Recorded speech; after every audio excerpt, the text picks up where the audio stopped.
Start करना है। सबसे पहले हम लोगों ने पढ़ा about ABO blood group system. ABO group हमारे पास कौन कौन से हैं और हम लोग उनको किस तरीके से बेसिकली अपनी लेबोरेटरी में डिटेक्ट कर रहे होते हैं। फॉरवर्ड ग्रुपिंग के बारे में पढ़ा हम लोगों ने और रिवर्स ग्रुपिंग के बारे में पढ़ा। देन हम लोगों ने देखा कि हमारे पास अगर फॉरवर्ड और रिवर्स में किसी किस्म का डिफरेंस आ जाए, कोई मसला हो, तो देन हम लोग उसको किस तरह से डिटेक्ट करते हैं और उसको हम लोग किस तरह से रिजोल्व करते हैं। अब ये सारा कुछ पढ़ने के बाद हम अब देखेंगे कि पर्सन को फाइनली ब्लड लगने से पहले कौन से टेस्ट किए जाते हैं। So that is the cross match.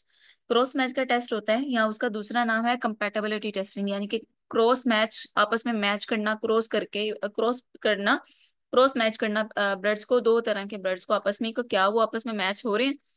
और या फिर कंपैटिबिलिटी टेस्टिंग जिसको कहते हैं, यानी कि क्या ये ब्लड्स आपस में कंपैटिबल हैं कि ये आपस में मिक्स हो सके और वो पर्सन को फायदा दे सके, बजाय ये कि ऐसा ना हो कि ये आपस में कंपैटिबल ना हो और पर्सन को नुकसान होगा इन रिटर्न, अगर ये ब्लड दोनों तरह के आपस में क्या है कि वो कंपैटिबल नहीं होंगे। तो इसे हम कहते हैं compatibility testing. So why compatibility testing is necessary, why is it mandatory or imperative. So the basic narrative behind compatibility testing is the safe transfer. Safe transfer को यकीनी बनाने के लिए कंपैटिबिलिटी टेस्टिंग किया जाता है। अगर इतना ज्यादा इस चीज के ऊपर फोकस ना होता, ट्रांसफ्यूजन रिएक्शन इतने ज्यादा स्पीड ना होते और इतनी ज्यादा स्वेयर नोयत के ना होते, तो माइट बी पॉसिबल कि सिर्फ ब्लड ग्रुप टेस्ट करके ही पर्सन को ब्लड ट्रांसफ्यूज कर दिया जाता। लेकिन because of the presence of many kind of antigens and antibodies and the way they react and in return how they lead to the reaction, उस सब की वजह से कंपैटिबिलिटी टेस्टिंग की जाती है। And after that compatibility testing person को, अगर ये कंपैटिबिलिटी टेस्टिंग पास हो गया ब्लड, तो देन वो डोनर अपना खून उस पर्सन को जिसको, जो कि बीमार है किसी वजह से, उसको खून की जरूरत है, उसको देने के काबिल होता है। So what is the purpose of compatibility testing is the safe transfusion. First of all ये चेक करने के लिए कि जो ब्लड है पर्सन का, उसका दूसरे वाला पर्सन जिसको उसने ट्रांसफ्यूज करना है उसके साथ कंपैटिबल है कितना, है कि नहीं। दूसरा ये कि किसी किस्म की, एक तो एबीओ एंटीबॉडीज होती हैं और एज वेल एज मैंने बोला कि काफी सारे एंटीजन्स होते हैं जो कि which are present on the surface of the RBC. And उनके अगेंस्ट अगर एंटीबॉडीज की प्रेजेंस भी होगी तो ऑब्वियसली एंटीजन के साथ एंटीबॉडी की रिएक्शन के बदले में आपके पास एंटीजन एंटीबॉडी रिएक्शन होगा और बॉडी आपकी रिएक्शन कोज करेगी। तो एबीओ एंटीबॉडीज के अलावा there are many kind of other antibodies, अगर वो इरेगुलर एंटीबॉडीज भी प्रेजेंट है तो they can also lead to destruction of the cell और वो भी रिएक्शन पोज करेंगी। तो कंपैटिबिलिटी टेस्टिंग का बेसिकली मकसद ये है कि अगर एबीओ एंटीबॉडीज मौजूद हैं जो कि फर्स्ट स्टेज यानी कि ब्लड ग्रुपिंग के अंदर डिटेक्ट नहीं हो पाई, तो वो आप यहाँ पे डिटेक्ट कर लें। या फिर अगर पर्सन के अंदर किसी किस्म की इरेगुलर एंटीबॉडीज मौजूद हैं जो कि डिटेक्ट नहीं हो पाई थी, तो वो इस कंपैटिबिलिटी टेस्ट में डिटेक्ट हो जाएं और पर्सन को सेफ ट्रांसफ्यूजन की जा सके। Is that okay? सो बच्चों, this is a question that is कि क्या एक पर्सन को ब्लड आप ऐसे ही ट्रांसफ्यूज कर दोगे? लाइक मेरी एज भी 8-9 के पास गई, आई एम बिकमिंग एनीमिया, तो आप क्या मुझे ये कहोगे कि आप ब्लड ट्रांसफ्यूजन करवा लो? आपको बहुत जल्दी फर्क आएगा, ऐसा है कि नहीं है?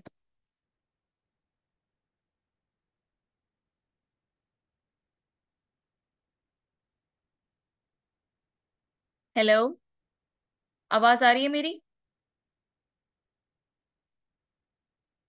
आवाज कट रही है।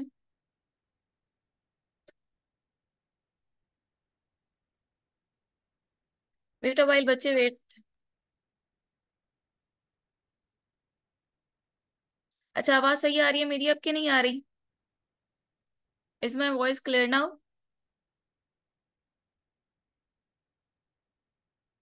Is my voice clear now or not?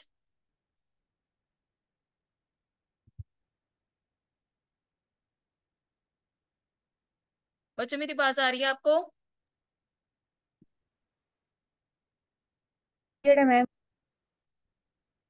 No, yes yes जी। आवाज क्लियर है?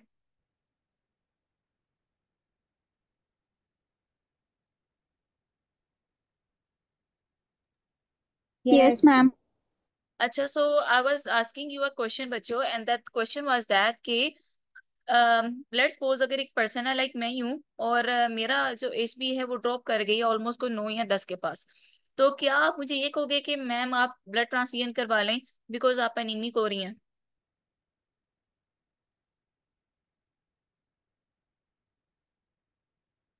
नो। वाई मैं मुश्ताक? Why no?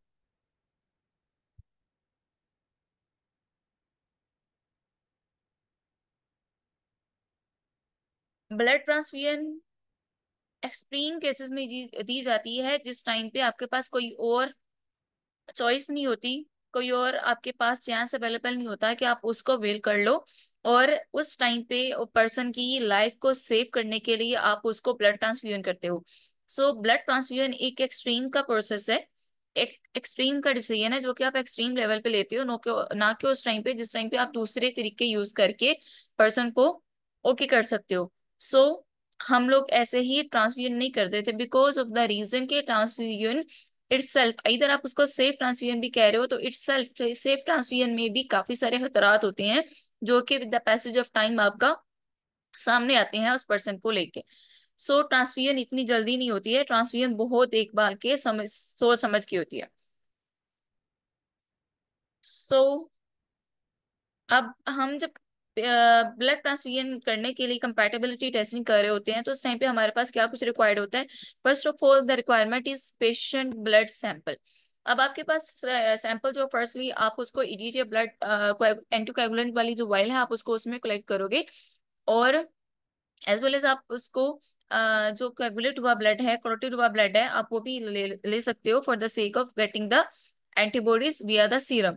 आप सीरम भी ले सकते हो, क्लॉटेड ब्लड भी ले सकते हो, और एज वेल एज आप एंटीकोएगुलेंट के साथ जो ब्लड है आपका आप वो भी ले सकते हो। इन बोथ वे आप पर्सन का ब्लड ले सकते हो। और अगर आप क्या कर रहे हो, अगर आप पर्सन का ब्लड ले रहे हो in advance for the sake to get the serum, तो आप उसको ब्लड को उतना जल्दी ले लोगे जितना जल्दी आप ले सकते हो। आप ऐसा नहीं करोगे कि आप बहुत ज्यादा पुराना उसका ब्लड लेके यूज कर लो, लाइक 48 आवर्स तक ओल्ड ब्लड आप यूज कर सकते हो, लेकिन ज्यादा जब होगा तो वो इतना अच्छा आपके पास रिजल्ट्स नहीं देगा। ये हमारे पास सबसे पहली चीज होती है क्या? ब्लड की कलेक्शन।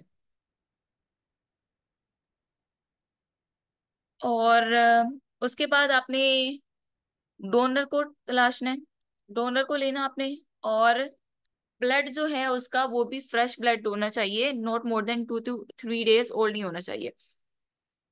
ऑब्वियसली जितना ज्यादा फ्रेश ब्लड होता है वो उतना ही ज्यादा पर्सन के लिए सेफ भी होता है, और उतना ही ज्यादा क्या होता है, उसका अफादियत भी ज्यादा होती है। सो ब्लड जो आपने इधर आप डोनर का भी ले रहे हो या फिर आपने पहले से डोनर ब्लीड करवा के गया हुआ था, वो अपना ब्लड बैंक में एज अ वॉलंटियर ब्लड दे के चला गया, तो आप उसके साथ क्रॉस मैच करना चाह रहे हो, उन बोथ वेज आपको क्या करना है, आपको ब्लड ओके होना चाहिए। सो फर्स्ट ऑफ ऑल आप क्या करोगे, फर्स्ट ऑफ ऑल आप उनका ब्लड ग्रुप आपस में क्या, फर्स्ट ऑफ ऑल तो आप ब्लड ग्रुप चेक करोगे, और आप ये देखोगे कि किस पर्सन का ब्लड किसको लग सकता है। एक होता था universal recipient and universal donor वाली बात, वो अब सिर्फ थ्योरेटिकली रह गई है, लेकिन और बहुत एक्सट्रीम केसेस के लिए रह गई है जिस टाइम पे पर्सन को आप कोई और ब्लड नहीं लगा सकते हो, या फिर उसकी हालत इतनी ज्यादा खराब हो चुकी है कि you can not wait for the right donor. तो उस टाइम पे अगर आपके पास अवेलेबल है यूनिवर्सल डोनर का ब्लड, तो आप उस पर्सन को उसका ब्लड डोनेट कर दोगे। Is that okay? सो हमारे पास ये पहले ही थी, ये स्ट्रेटेजी जो कि अपनाई गई थी कि हम लोग इसका ब्लड किस किस को दे सकते हैं, लेकिन now there is only single strategy कि जिसका जो ब्लड ग्रुप है आप सिर्फ उसको उसका वही वाला ब्लड ट्रांसफ्यूज करोगे, आप उसके अलावा उसको कोई और ब्लड ट्रांसफ्यूज नहीं करोगे, because of the presence of many kind of irregular antibodies which can damage the cells of the recipient. और वो क्या करेंगे, इन रिटर्न रेसिपिएंट को नुकसान पहुंचाएंगे जो कि हम लोग नहीं चाहते। तो इसके लिए अब करंट गाइडलाइंस हमारे पास यही है कि जो पर्सन का जो ब्लड ग्रुप है आप उसको उसका वही वाला ब्लड ग्रुप क्या करें, ट्रांसफ्यूज करें। इधर आप अभी अभी फ्रेश डोनर अरेंज करके उसका ब्लड आप उसको ट्रांसफ्यूज करना चाह रहे हो, या फिर आपने ऑलरेडी कोई वॉलंटियर ब्लड दे के जा चुका है आप उसका ब्लड ट्रांसफ्यूज कर रहे हो, in both the cases you will try your level best, you will try your maximum कि आप उस पर्सन को जो ब्लड डोनेट करो, जो पर्सन को ब्लड ट्रांसफ्यूज करो वो उसी का अपना ब्लड ग्रुप वाला हो। Is that okay to everyone? So ये था background related to compatibility testing. इसमें अभी तक किसी को कोई मसला है तो ही or she can tell about.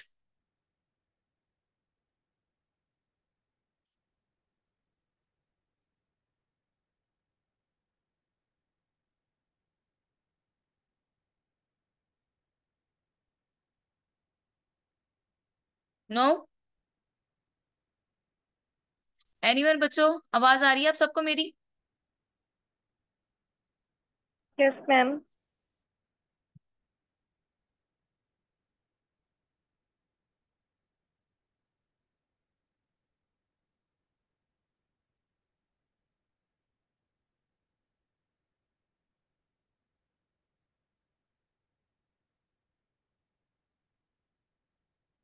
Okay then let's talk about the compatibility testing. So अब हम लोग बेसिकली अपना प्रोसीजर की तरफ मूव करते हैं, that is the compatibility testing. अब फर्स्ट ऑफ ऑल हम लोग सबसे पहले बात कर चुके हैं कि कंपैटिबिलिटी टेस्टिंग ट्रांसफ्यूजन से पहले एक फाइनल चेक होता है, जिस क्योंकि हम लोग कर रहे होते हैं फॉर द सेक के हम लोग बिल्कुल सेफ ट्रांसफ्यूजन को यकीनी बना सके।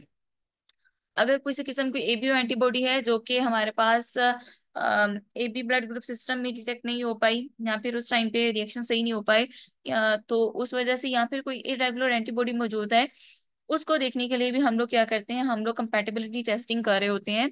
That is the final check person को फाइनली ट्रांसफ्यूजन करने से पहले। डिफरेंट तरह की तकनीक्स हैं। पुराने जमाने में जो तकनीक यूज हो रही थी जिसे हम कहते थे मेजर क्रॉस मैच और माइनर क्रॉस मैच। अब मेजर क्रॉस मैच और माइनर क्रॉस मैच के बारे में थोड़ा सा थ्योरेटिकली पढ़ते हैं, देन आप अपनी जो सही वाला प्रोसीजर उसकी तरफ मूव करते हैं। सो मेजर क्रॉस मैच क्या होता था? मेजर क्रॉस मैच में जो रिसिपिएंट है उसका सीरम और जो डोनर है उसके सेल, उनको आपस में मिक्स करके चेक किया जाता था कि कोई रिएक्शन आ रहा है कि नहीं है। अब रिसिपिएंट जो है उसका सीरम ही क्यों चेक किया जाता है, ये हम लोग पहले भी बात कर चुके थे। इसका आंसर मुझे कौन करेगा?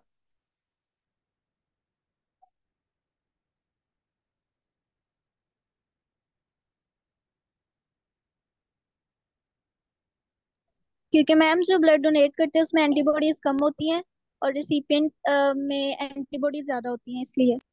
ओके, शाबाश बच्चे। बिकॉज जो हमारे पास जब एक पर्सन को आप ब्लड ट्रांसफ्यूज कर रहा है, जिसका ब्लड आपकी बॉडी के अंदर आ रहा है, वो तो एक माइन्यूट क्वांटिटी में ब्लड आपकी बॉडी में आ रहा है, तो वो भी डाइल्यूट हो जाएगा। और उसकी ब्लड के अंदर जो एंटीबॉडीज आई हैं वो तो डाइल्यूट हो जाएंगे as compare to the person जिसको ब्लड वो डोनेट कर रहा है, जिसके रिसिपिएंट जिसके अंदर वो ब्लड आ रहा है, उसकी एंटीबॉडीज उसकी बॉडी के अंदर है, तो वो बहुत ज्यादा क्वांटिटी में होती हैं, और वो antibodies they have the major chance to react with the RBC of the donor. तो इसे हम कहते हैं मेजर क्रॉस मैच, जो कि पुराने जमाने में किया जाता है। और दूसरा होता है माइनर क्रॉस मैच, जिसमें क्या होगा, इसके वाइस वर्सा होगा। और वाइस वर्सा में क्या होगा कि जो रेसिपिएंट है उसका ब्लड, उसके आरबीसी को, उसके सेल्स को मिक्स किया जाता है with the serum of the donor. तो उसमें देखा जाता है कि कहीं डोनर में कोई ऐसी एंटीबॉडीज मौजूद नहीं है जो कि रिसिपिएंट के आरबीसी को, जो कि रिसिपिएंट के सेल को नुकसान पहुंचा सके, तो इसे हम कहते हैं माइनर क्रॉस मैच। इसे कहते हैं माइनर क्रॉस मैच। ये हो गया। अब हम मूव करते हैं अपने एक्चुअल प्रोसीजर की तरफ। तो इसका ओवरव्यू क्या है? कंपैटिबिलिटी में क्या किया जाता है? कंपैटिबिलिटी टेस्टिंग में फर्स्ट ऑफ ऑल क्या किया जाता है कि डिटेक्शन की जाती है एबीओ एंटीबॉडीज की, एबीओ इनकम्पैटिबिलिटी की इस सेल लाइन। अब इसमें क्या किया जाएगा कि डोनर के जो सेल हैं उनको मिक्स किया जाएगा with the serum of the patient, with the serum of the recipient. इन दोनों को आपस में मिक्स करके रूम टेम्परेचर पे मिक्स करके देन इसको सेंट्रीफ्यूज करके एग्जामिन किया जाएगा for the reaction, that is agglutination या फिर हेमोलिसिस। अगर इस स्टेज पे किसी किस्म की एग्लूटिनेशन या हेमोलिसिस नहीं आई, then you will move towards the next procedure. Then you will move to the next, ये सिंगल ट्यूब कंपैटिबिलिटी टेस्टिंग। अभी हम लोगों ने देखा कि काफी सारी तकनीक्स हैं, उनमें जो एक सिंगल ट्यूब का छोटा सा टेस्ट बहुत ज्यादा इजीली होने वाला कंपैटिबिलिटी टेस्ट है, हम उसकी बात कर रहे हैं। नंबर टू पे अगर हमारे फर्स्ट वाले स्टेप पे अगर आपके पास किसी किस्म का रिएक्शन नहीं आया, then you will move to the next procedure, next step, that is आप इस जो अपना आपने क्या किया है, डोनर के सेल्स को रिसिपिएंट की सीरम के साथ आपने मिक्स किया हुआ है, आप इसको 37 डिग्री सेल्सियस पे क्या करोगे, ऑलमोस्ट कोई 20 मिनट्स के लिए इंक्यूबेट कर दोगे। इंक्यूबेशन के बाद आफ्टर 20 मिनट्स आप इसको अगेन से सेंट्रीफ्यूज करोगे और आप देखोगे कि ट्यूब के अंदर किसी किस्म की एग्लूटिनेशन है कि नहीं है। अगर एग्लूटिनेशन सेकेंड स्टेज पे भी नहीं आए तो देन आप क्या करोगे, एक हमारे पास रिएजेंट यूज होता है that is in green colour में होता है, वो हमारे पास आता है ब्लड बैंक में, जिसे हम कहते हैं AHG रिएजेंट। AHG रिएजेंट उसे हम कहते हैं।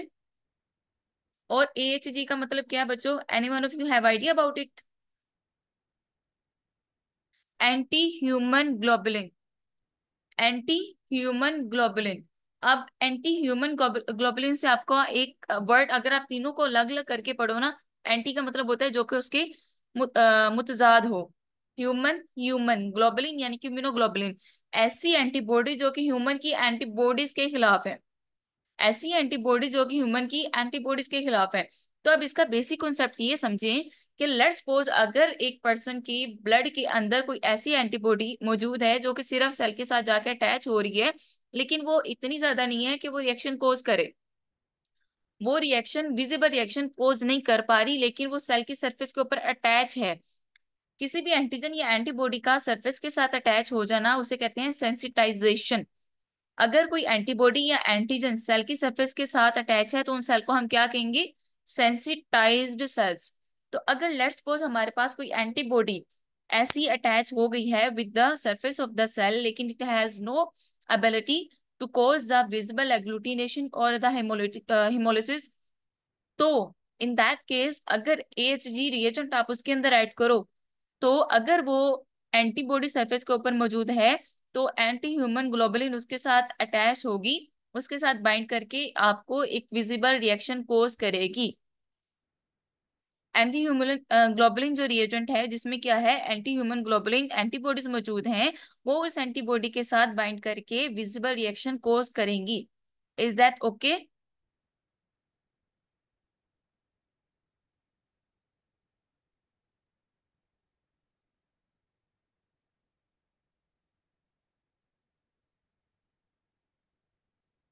ओके बच्चों? Yes ma'am.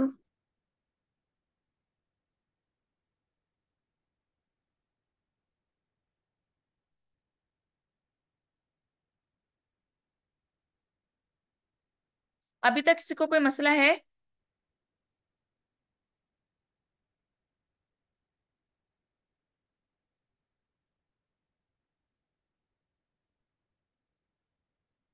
Any one of you? सारा कुछ क्लियर है?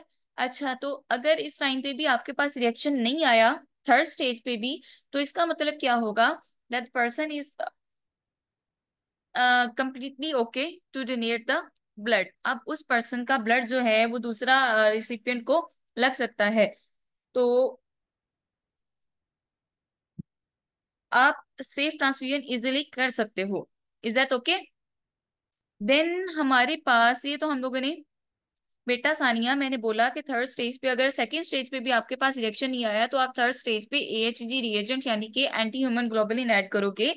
एंटी ह्यूमन ग्लोबुलिन क्या करेगी कि अगर किसी किस्म की एंटीबॉडी ने सेल को सेंसिटाइज किया हुआ था लेकिन it has no capability to cause the visible agglutination और द हेमोलिसिस, तो उस केस में AHG एंटी ह्यूमन ग्लोबुलिन क्या करेगी, it has the ability to cause the visible reaction अगर सेल सेंसिटाइज हो चुकी हैं तो। डन?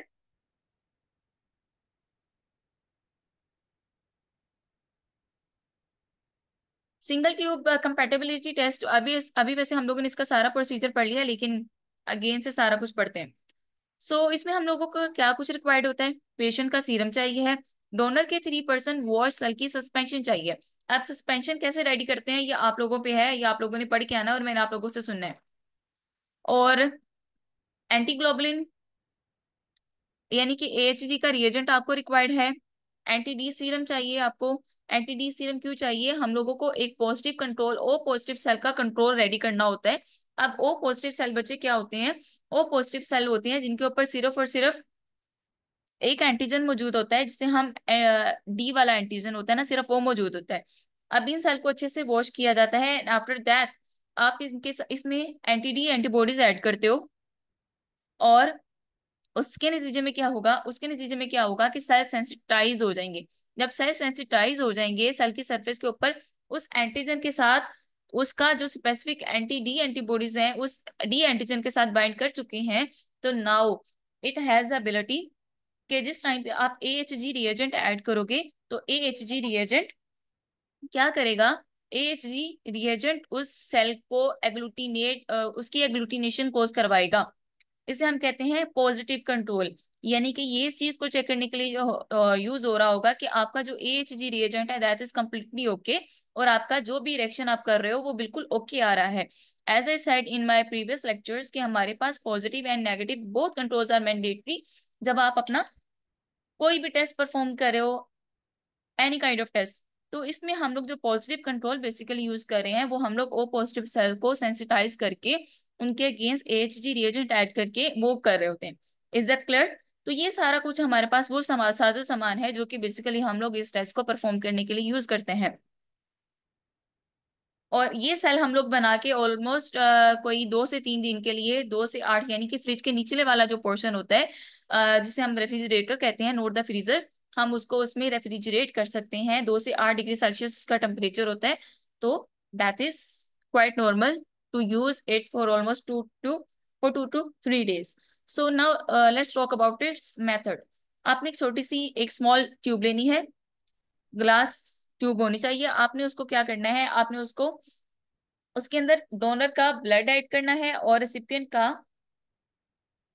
का सीरम ऐड करना है। सीरम आपने 3 वॉल्यूम लेना है और 1 वॉल्यूम आपने उसके हिसाब से वो जो RBCs हैं डोनर की आपने वो लेने हैं। देन आपने इनको 150 G पे फॉर अबाउट 1 मिनट या फिर 500 G पे फॉर अबाउट 10 सेकेंड्स के लिए, या फिर अपनी लेबोरेटरी के जो आपके SOPs हैं उनके हिसाब से आपने इसको क्या करना है, सेंट्रीफ्यूज करना है।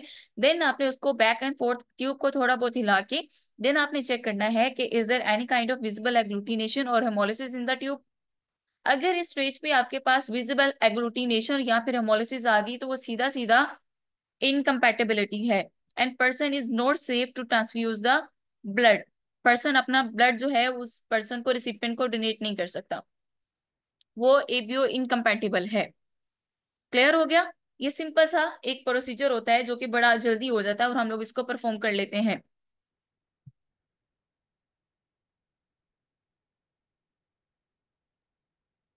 अब अगर यहाँ पे हेमोलिसिस, एक तो ये बात होगी कि यहाँ पे हेमोलिसिस आ गई है तो सीधा सीधा पर्सन क्या है, डिसेबल हो गया, वो अपना ब्लड डोनेट नहीं कर सकता टू दैट रेसिपिएंट। लेकिन अगर फिफ्थ स्टेप पे आपके पास क्या है कि एग्लूटिनेशन या फिर हेमोलिसिस नहीं आई है, so in that instance the person is there is a chance for the person to move towards the further steps, और इट हैज अबिलिटी कि वो सिलेक्ट हो जाए फॉर ट्रांसफ्यूजन। अगर क्या हुआ कि एग्लूटिनेशन नहीं आई है तो आपने यही वाला जो रिएक्शन आपने फर्स्ट किया, आप उसी वाली ट्यूब को क्या करोगे, उससे उठाओगे और उसको 20 से 30 मिनट के लिए आप उसको इंक्यूबेट कर दोगे एट 37 डिग्री सेल्सियस। अब बच्चों इंक्यूबेशन के 2 तरीके होते हैं। वन इज के आपके पास हॉट वाटर बाथ होता है, एक होता है आपके पास हॉट वाटर बाथ होता है। आप उसके अंदर उसको टेम्परेचर उसका मेंटेन होता है, उसके अंदर क्या होता है कि थर्मोमीटर लगा होता है। आप उसके अंदर अपनी ट्यूब को रख दोगे, आप उसको क्या करोगे, उसको इंक्यूबेट कर दोगे। नंबर 2 पे हमारे पास होता है कि इंक्यूबेटर्स होते हैं लेबोरेटरीज में जो कि अवेलेबल होते हैं।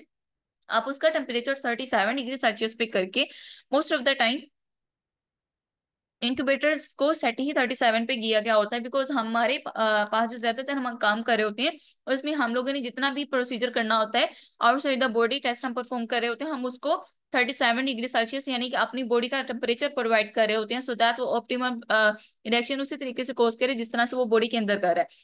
तो आप उस इंक्यूबेटर में रख सकते हो। अगर आप किसी ऐसी थक्कड़ किस्म की किसी ऐसा पेरिफेरिक एरिया में गए हुए जहाँ पे आपके पास कोई ऐसी फैसिलिटी अवेलेबल नहीं है, तो आप थर्मोस फ्लास्क जो आपके होते हैं जिसमें आप चाय गर्म रखने के लिए इस्तेमाल करते हो या पानी गर्म रखने के लिए इस्तेमाल करते हो, सो आप उनके अंदर थर्मोमीटर लगा के उनका टेम्परेचर मेंटेन करके उसमें भी अपनी ट्यूब को रख सकते हो।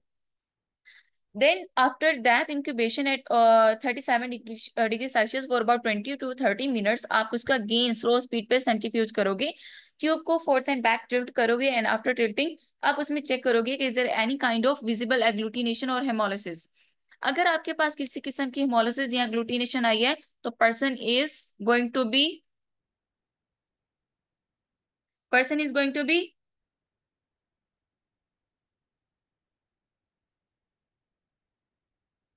अगर एग्लूटिनेशन इस स्टेप पे आ गई है तो देन क्या होगा?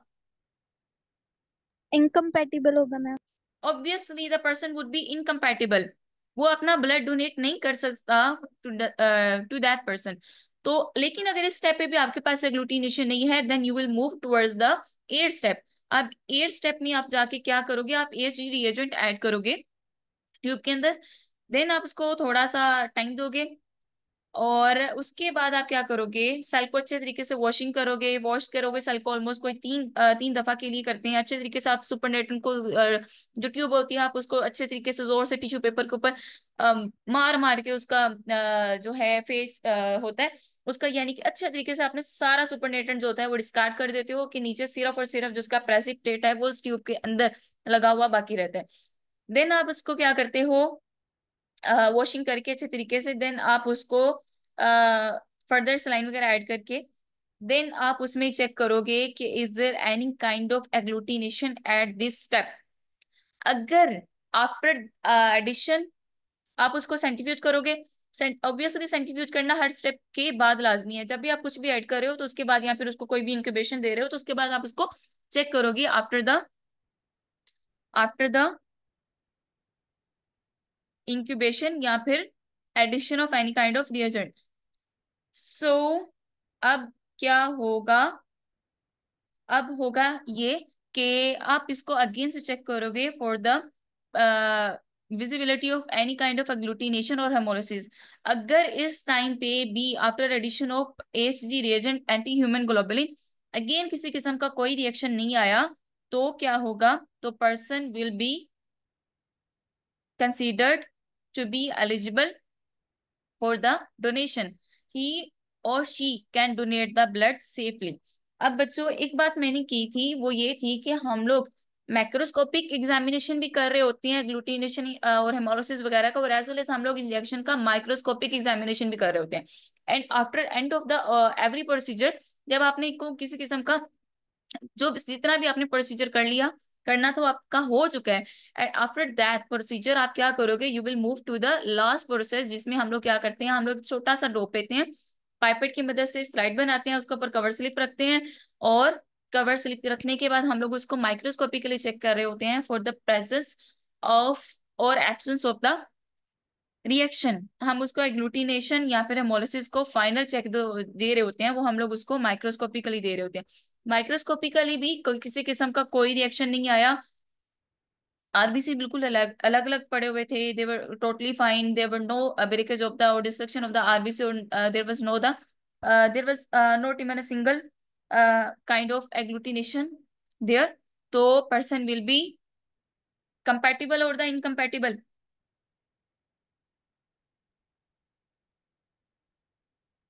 किसी किस्म का कोई रिएक्शन नहीं आया तो person will be compatible or incompatible.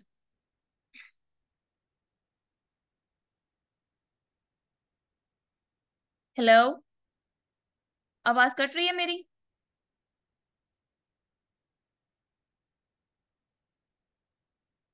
आवाज कट रही है मेरी, आवाज आ रही है मेरी? मैं कह रही हूँ कि after all of the procedure किसी किस्म का कोई रिएक्शन नहीं आया तो क्या वो पर्सन एलिजिबल है to donate the blood?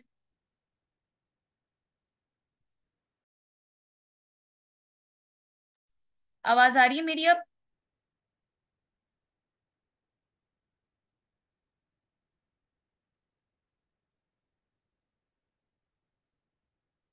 Okay जी, अगर किसी किस्म का कोई रिएक्शन नहीं आया तो person will be eligible to to donate the blood, और वो इजिली अपना ब्लड डोनेट कर सकता है। अब ये था तब प्रोसीजर जिस टाइम पर क्या है आपके पास अवेलेबल है एएचजी रिएजेंट। लेकिन अगर आपके पास एएचजी रिएजेंट नहीं है तो उस टाइम पे आप क्या करोगे, उस टाइम पे procedure will be a bit different. तो उस टाइम पे आप सेलाइन या फिर एल्ब्यूमिन तकनीक यूज करोगे। अब इसमें आपको क्या कुछ चाहिए, आपको चाहिए पेशेंट का सीरम, डोनर के वॉश, सेल की सस्पेंशन दैट इज 3% और एज वेल एज आपको चाहिए बोविन एल्ब्यूमिन दैट इज 20%। अब क्या करोगे आप ये करोगे कि दो ट्यूब्स लोगे, दोनों ट्यूब एक में क्या करोगे, दोनों में आप ऐड करोगे पर्सन का सीरम, पेशेंट का सीरम, और जो डोनर है उसके सेल की सस्पेंशन 1 and 1 की परसेंटेज में। देन एक ट्यूब को आप पकड़ोगे, उसको 37 डिग्री सेल्सियस पे 45 मिनट्स के लिए क्या करोगे, इंक्यूबेट कर दोगे। अब इस इंक्यूबेशन का बेसिकली मकसद क्या है, the purpose behind this incubation is के ज्यादा टाइम मिले, और अगर किसी किस्म की कोई एंटीबॉडीज मौजूद हैं जो कि रिएक्शन कोज कर सकती हैं, तो वो रिएक्शन का इधर वो बाइंड कर सके, रिएक्शन कोज कर दें। अब आप क्या करोगे, दूसरे वाली जो ट्यूब है, आप जिसको आपने इंक्यूबेट नहीं किया, आप उसको पकड़ोगे, आप उसको सेंट्रीफ्यूज करोगे, और देन आप देखोगे कि उसमें किसी किस्म का रिएक्शन है कि नहीं है। अगर उसके अंदर रिएक्शन आ जाता है तो पर्सन विल बी इनकम्पैटिबल। लेकिन अगर उसके अंदर किसी किस्म का रिएक्शन नहीं आ रहा, तो आप फर्दर प्रोसीड करोगे, जो आपकी दूसरे वाली ट्यूब है जिसको आपने 45 मिनट्स के लिए सेंट्रीफ्यूज इंक्यूबेट किया हुआ है, आप अपनी उस वाली ट्यूब को उठाओगे, और उसको आफ्टर 45 मिनट्स ऑफ इंक्यूबेशन आप उसमें 1 ड्रॉप ऐड करोगे 20% एल्ब्यूमिन का। एल्ब्यूमिन भी एचजी रिएजेंट वाला काम कर रही होती है, लेकिन इट इज लेट्स इसकी जो सेंसिटिविटी है और स्पेसिफिसिटी है वो उतनी ज्यादा अच्छी नहीं है जितनी कि हमारे पास एचजी रिएजेंट की होती है। तो अगर जब आपने एल्ब्यूमिन ऐड किया है तो ऑलमोस्ट आप इसको इंक्यूबेट करोगे after that addition of albumin almost कोई 10 से 15 मिनट के लिए। आफ्टर दैट आप इसमें देखोगे कि किसी किस्म की एग्लूटिनेशन है कि नहीं है। अगर एग्लूटिनेशन है तो या नहीं है, इन बहुत केसेस आप क्या करोगे, आप इसको चेक करोगे माइक्रोस्कोपिकली। और अगर माइक्रोस्कोपिकली आपको किसी किस्म की एग्लूटिनेशन आ रही है नजर, और माइक्रोस्कोपिकली नहीं नजर आ रही है, तो भी पर्सन इनकम्पैटिबल है, तो भी आप ट्रांसफर नहीं कर सकते। और अगर माइक्रोस्कोपिकली यानी कि नेकेड आई से, या फिर माइक्रोस्कोपिकली यानी कि माइक्रोस्कोप को यूज करके, इन दैट इंस्टेंस अगर पर्सन में किसी किस्म की एग्लूटिनेशन है तो पर्सन विल बी इनकम्पैटिबल, अगर नहीं है दोनों केसेस में तो पर्सन विल बी कंपैटिबल। लेकिन एल्ब्यूमिन इतना अच्छा और स्पेसिफिक नहीं है, इतना ज्यादा सेंसिटिव हमारे पास एच जी रिएजेंट है, और वो स्पेसिफिक भी ज्यादा है। अब अगर ये प्रोसीजर था काफी लंबा, लेकिन अगर इमरजेंसी में आपको रिक्वायर्ड है तो आप क्या करोगे, आप सलाइन आप क्या करोगे, आप ये करोगे कि जो सिर्फ हम क्रॉस मैच की फर्स्ट स्टेज है, कि जस्ट आपने क्या करना है, सलाइन के अंदर एंड डोनर का सीरम, और जो रिसिपेंट है, सॉरी, डोनर के सेल और रेसिपिएंट का जो सीरम है उसको मिक्स करोगे सलाइन के अंदर, और देन आप उसको क्या करोगे, उसको सेंट्रीफ्यूज करके रूम टेम्परेचर पे चेक कर लोगे कि किसी किस्म की होमोलिसिस या फिर एग्लूटिनेशन है कि नहीं है। अगर एग्लूटिनेशन है, पर्सन इज इनकम्पैटिबल, और अगर नहीं है तो पर्सन इज कंपैटिबल। अगर बहुत इमरजेंसी केस में आपको चाहिए तो जस्ट आप सिंगल ये सिर्फ एक ये स्टेप करके भी with in 10 minutes cross match वाला प्रोसीजर करके पर्सन को रिपोर्ट दे सकते हो। और दूसरी बात ये कि जब फर्स्ट टाइम पे ट्रांसफ्यूजन एक पर्सन को की जा रही होती है, तो फर्स्ट टाइम पे आप ये सिंपल वाला फर्स्ट प्रोसीजर भी कर लोगे, तो आपको इतना ज्यादा टेंशन नहीं होती है as compare to the person जिसको पहले ट्रांसफ्यूजन हो चुकी है। जब एक पर्सन को पहले ट्रांसफ्यूजन हो चुकी है, लेट्स सपोज वो एक या दो या तीन के कितने भी हैं, तो इन दैट केस ये होगा कि पर्सन के अंदर there is a possibility of presence of many kind of, और अ सिंगल और 1 or 2 काइंड ऑफ एंटीबॉडीज की प्रेजेंस हो सकती है, जो कि पर्सन दूसरा जो दे रहा है, डोनेट कर रहा है, उसके सेल के साथ रिएक्शन कोज कर सकती हैं, और उस केस में रिस्क होते हैं।